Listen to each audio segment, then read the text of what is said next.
పృథ్వీ పెళ్లి సినిమాతో తెలుగు తెరకి పరిచయమయ్యారు.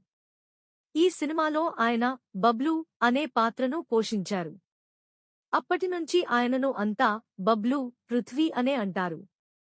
క్యారెక్టర్ ఆర్టిస్ట్గా ఆయన ఇప్పుడు బిజీ. ఇటీవల అర్జున్ సన్నాఫ్ వైజయంతి సినిమాలో ఆయన చేసిన పాత్రకి మంచి రెస్పాన్స్ వచ్చింది. తాజాగా సుమన్ టీవీకి ఇచ్చిన ఇంటర్వ్యూలో ఆయన అనేక విషయాలను గురించి ప్రస్తావించారు. మొదటి నుంచి కూడా ఫిట్నెస్ పై నేను ఎక్కువగా దృష్టి పెట్టేవాడిని. మంచి కలర్ ఉంటాను. ఒక రకంగా చెప్పాలంటే అందగాడినే. అందువలన నాకు కూడా హీరోను కావాలనే కోరిక ఉండేది. ఆ దిశగా ప్రయత్నాలు చేశాను కూడా. కానీ కాలం కలిసి రాలేదు.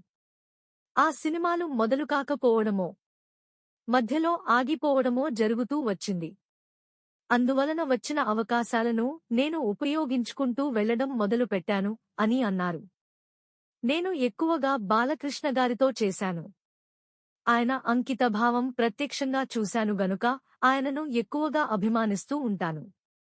ఎన్టీఆర్లోనూ, కళ్యాణ్ రామ్లోనూ అదే క్రమశిక్షణ చూశాను. అర్జున్ సన్నాఫ్ వైజయంతిలో నటించడం నా అదృష్టంగా భావిస్తున్నాను.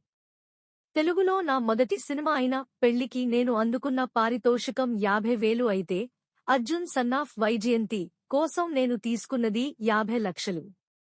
ఇంతవరకు నేను తీసుకున్న అత్యధిక రెమ్యూనరేషన్ ఇదే అని చెప్పారు.